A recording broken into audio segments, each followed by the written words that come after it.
Okay, I don't even know if this is going to, if the sound is going to work because my headset broke again. It's like the fourth or fifth one in 2 years. So I picked up an old headset that the mic is broken, and I have picked up one of those pincer mics, and I have attached it to the mic, and I don't even know if the sound is going to be okay or not. So we will see about that.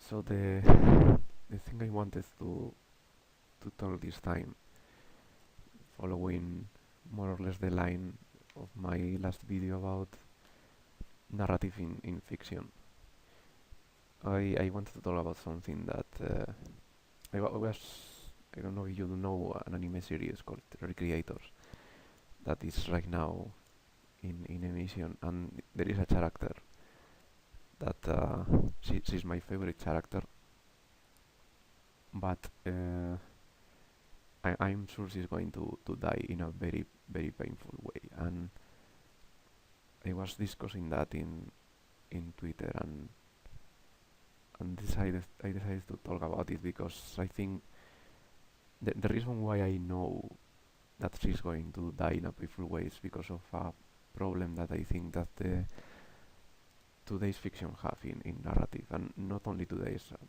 it's a problem that all narrative in fiction have had since all times. But I think now is probably more worrisome. I try to find a name for it uh, because I don't know if there is an explanation for it, if there is a name, if there is a trope. I try to stay away as far as possible from sites like TV tropes. Uh, Maybe they have a trope for it because they do a trope for absolutely everything in existence, even if it doesn't need it. But that is another topic.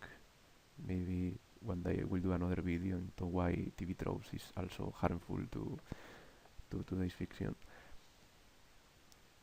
So maybe they have a name for this, or maybe not. But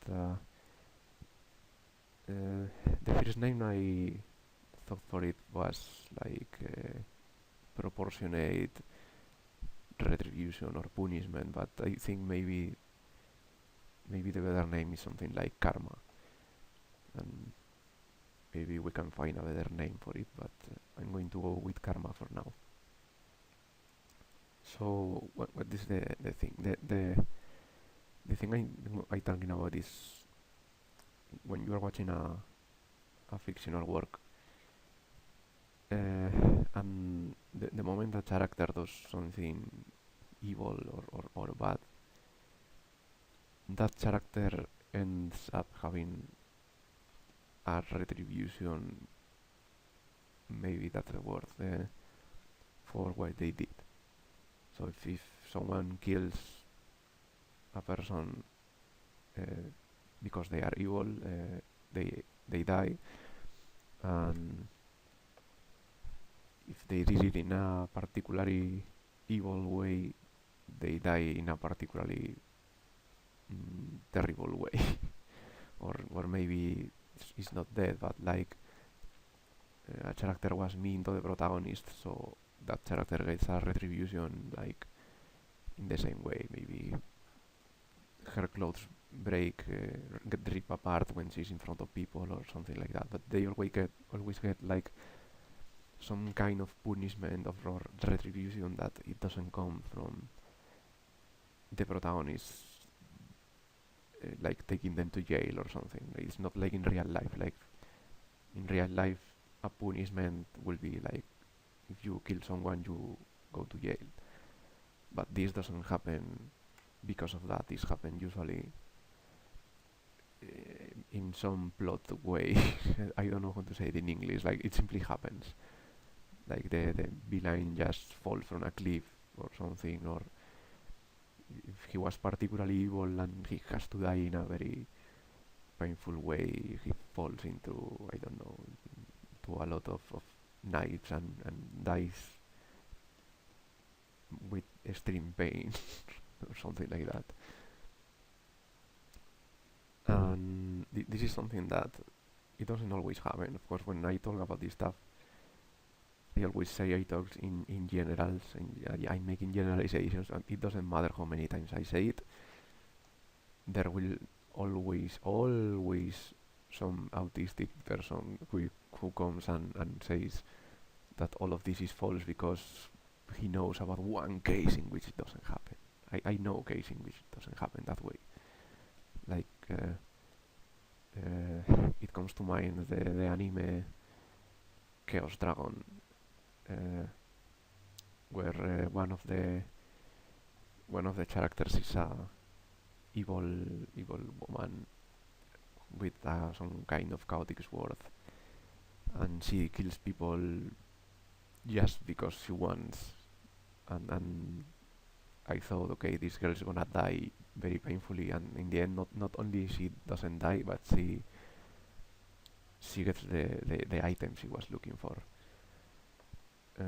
But that anime is based on a role-playing campaign that the writers did. So what happened in the story was essentially the random stuff that happened during the adventure. So the dice decided the stuff, so it was not really entirely something that the writer decided.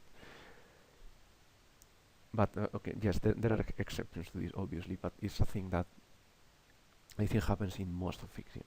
That every time a character does something technically evil, uh, they get some kind of punishment in that way, some karma. So why I say this is bad? Well, it can be done correctly, and I will talk later about some cases about that. But the I think it's a problem for several reasons, and the first is that it makes fiction very predictable. Like it gets to a point that essentially if you see a character doing something bad, you know they're going to get retribution. So we come to the case that I'm talking about, the recreators and the girl who is essentially a psychotic who just want to see the world burns, and you know she's going to die in a very painful way because of this non-written rule that Pulp Fiction does. So yeah, that makes that in most fiction, especially in younger fiction, like in shonens and Hollywood movies and all action movies and all the stuff, it's very predictable. It's almost always happen this way.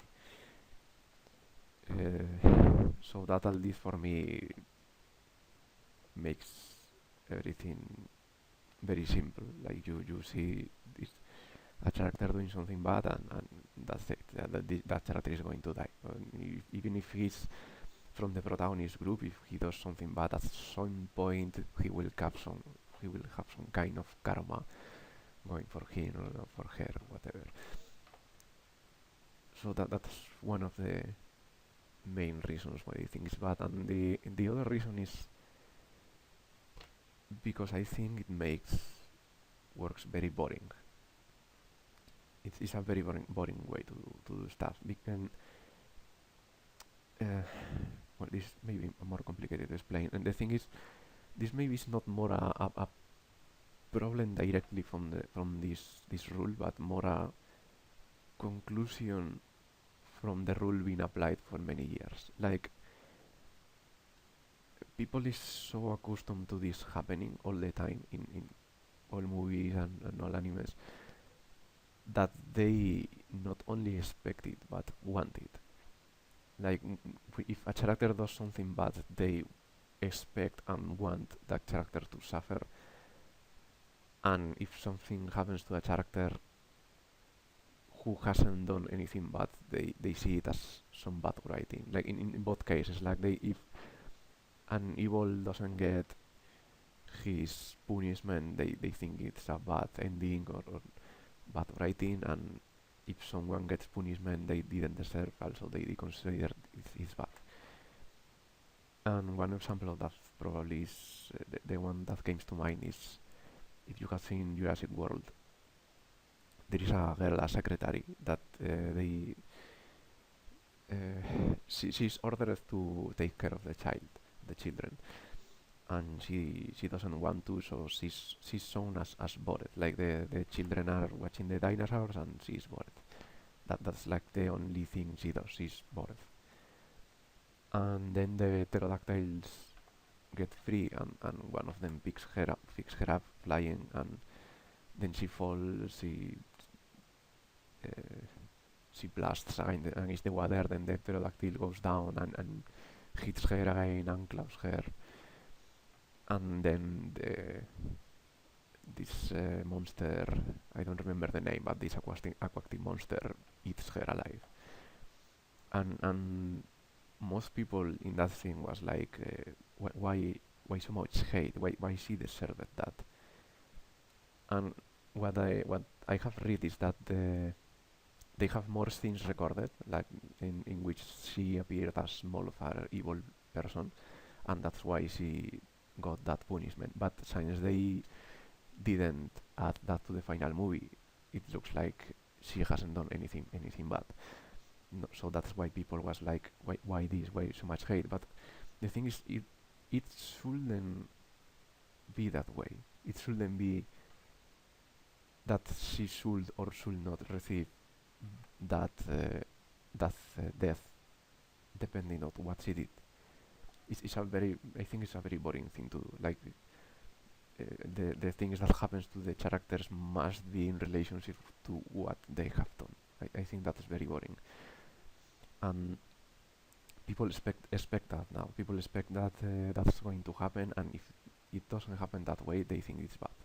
So because they think it's bad, writers tend to do it that way because that's the way that the public, the spectators are going to receive the work. So writers do it that way, and I say that makes for very boring writing. And I want to put an example of a series in which not doing it that way or not doing it that way half half I don't know how to say it in English, but half doing it that way worked very well. And it's this is going to contain spoilers for Gundam Iron Blooded Orphans, so if you want to see that series, don't watch the video. uh, Essentially, yeah, it's a mech anime. It had 3 seasons. The first one is very cool. The ending of the first season is very bad, and the second season is very bad also. And the last season is mostly bad, but the last chapters are very good. And there is one reason I think they're very good, and it's because they break this. There is a character in the first season called the Magilis. This one of the villains, and I hated him a lot. Like he essentially his story is he's from a poor family, and he's adopted by a rich family, and members of that family and friends of that family, the children of that families becomes friends with him, and they are not like they are rich children, but they are not mean to him. Quite the opposite. They help him a lot, and like he goes to that place thinking, oh, these people is going to be like smug people and idiots, and they are not. They are good people. Especially the girl, Carta issue, and the other guy is what's his name? Gaelio. So they become all friends, and the series all like they are friends for like 10 years, and they become mm, soldiers in I rank soldiers in the army. And this guy wants to reform society, so he makes a plan to take control of everything, and that plan, to make that plan possible, he kills. Well, he makes the girl to die, the Carta issue to die, and then he kills Gaelio, and he betrays them basically and kills them. So it's a character that I was like, this guy, like I want him to die because I love the character of Carta. And then what they do is at the end, in the last part, there's another villain. There are two villains competing for the army, for the leadership of the army. One is this McGillis, and the other is, what was his name? I'm going to look. Wait a moment. What was the name of this guy? Uh,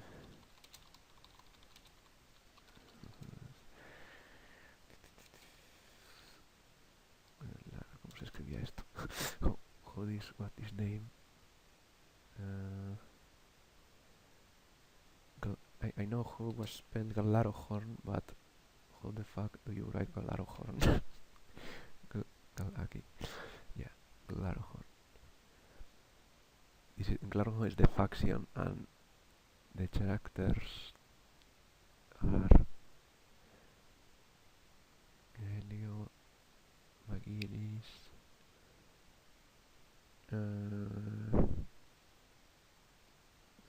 I don't see it. Where the fuck is this guy? Rastal Elion, yeah, Rastal Elion. So these Magilis, Farid, and Rastal Elion are competing for the army. So what happens in the end is that Gaelio, the guy who Magilis killed, was not dead. He was saved by Rastal Elion. So he fought with alongside Rastal Elion to kill Magilis. And in the end, what happens is that Magilis tries to go into a one-on-one with Rastal Elion, but Gaelio confronts him and defeats him and shoots him. While Magilis is dying, Gaelio goes to talk with him, and then Magilis explains that he tries to during all of his life to not get close to Gaelio and Carta, because he knew that if he became friends with them, and there was a lot of possibilities of that happening because they were good people, he will not be able to kill them to fulfill his change, his reform of society. So they have a scene in which like they show all of this, like he considers them friends, but he tries not to, so he's able to kill them for the greater good, essentially. And then Gaelio is thinking if he forgives him or not, and then Magilis dies. And then the other guy, the Rastal Elion, wins. He wins against the protagonist. He obtains what he wants, and while being one of the villains. And I think that's very interesting. That's because it's not what do you think it will happen, especially in Gundam. And it was a very very interesting final, precisely because they allowed one villain to obtain what he wanted, and even if the other villain died, they allowed him to have a noble death in which he explained why he did what he did and obtained forgiveness. And that's when, and essentially those final chapters for me saved the entire series, because it was going down in quality in the last part scene. And it saved for me the series, and that's why I think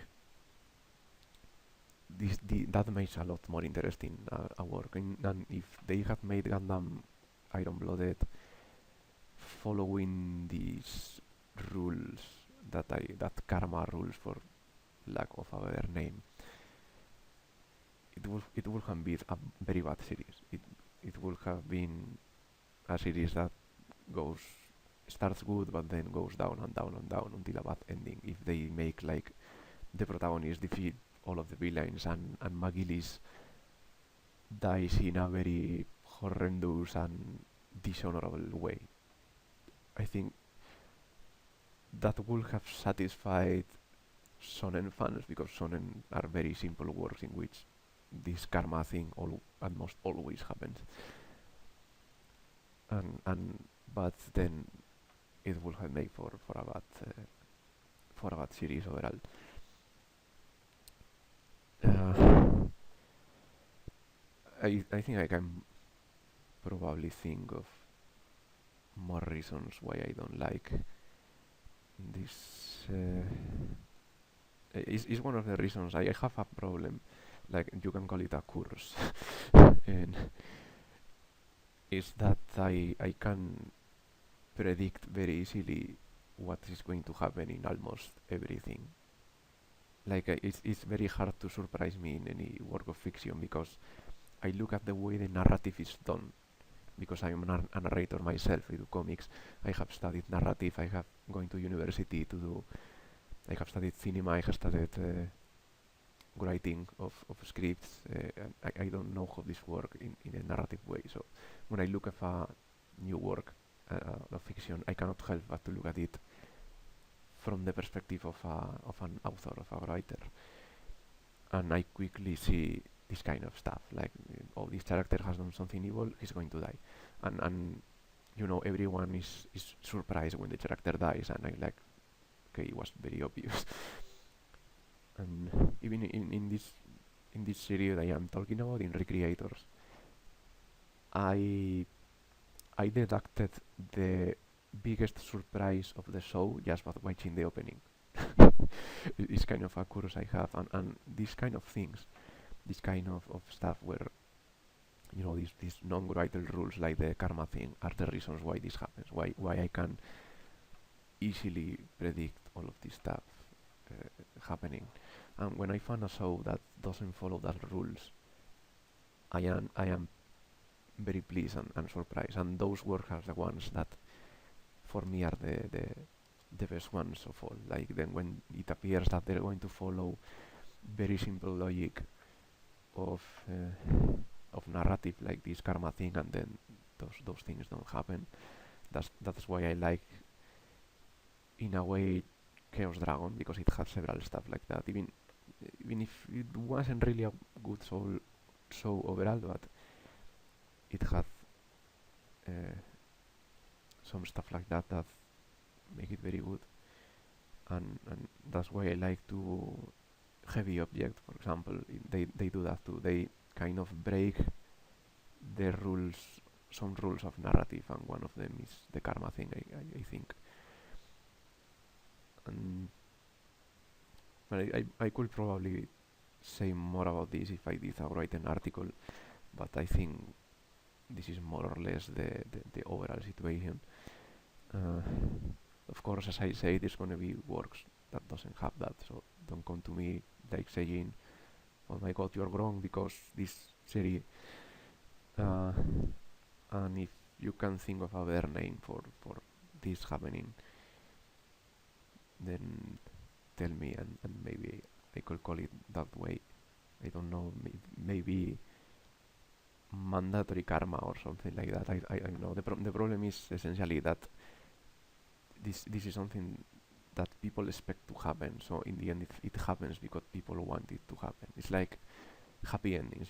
Happy endings are a very lazy way to do a work, but people want happy endings. So then writers do happy endings, and then many series drop in quality because of that. So I think that was all. If I will try to make more videos and to get a better mic, or to fix the sound, because I don't know what the fuck happens with my computer, but the sound is very low. I have tried everything. And if you want to see more stuff, more videos and more drawings and mature drawings and comics, then go to my Patreon. It's kukurullo.com. No, that's my website. Patreon.com/kukurullo, and my website is kukurullo.com. So we will see next time what I talk about.